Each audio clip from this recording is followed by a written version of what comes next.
আগের বছর জুলাই মাসে আরম্ভ হয়েছিল জি বাংলার অন্যতম চর্চিত ধারাবাহিক কার কাছে কই মনে কথা। অর্গানিক স্টুডিওজের এই ধারাবাহিকটি বাকিদের থেকে বেশ আলাদা ছিল। গল্পের প্রথমের দিকে নায়কই ছিল খলনায়ক, যার জন্য প্রথমের দিকে আলোচনাতে জায়গা করলেও সেইভাবে জনপ্রিয়তা পায়নি। তবে আস্তে আস্তে গল্পে এমন পরিবর্তন আসে, জনপ্রিয় হয়ে ওঠে কার কাছে কই মনে কথা। ধারাবাহিকে চার বান্ধবীর জীবনের নানান ওঠাপড়ার গল্প আকৃষ্ট করে দর্শকদের। তাই 1 বছর সম্পূর্ণ করার পথে এই ধারাবাহিকটি।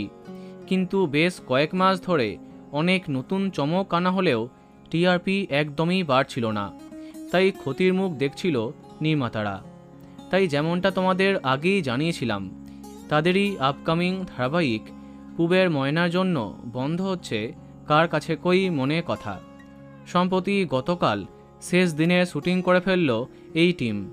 হ্যাঁ, এদিন ভারতলক্ষ্মী স্টুডিওতে শেষবার দেখা যায় শিমুল এবং পরাগকে।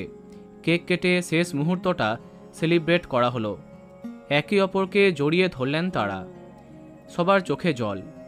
জানা যাচ্ছে এই মাসের শেষে সম্ভবত 21শে জুন লাস্ট এপিসোড দেখা যাবে কার কাছে কই মনে কথার। পরিবর্তে আসছে পুবের ময়না। তো বন্ধুরা, কে কে মিস করবে কমেন্টে জানাতে পারো। ভিডিওটি লাইক এবং শেয়ার করো। এই রকম আরও অনেক ভিডিও পেতে সাবস্ক্রাইব করো কারেন্ট বস। ধন্যবাদ।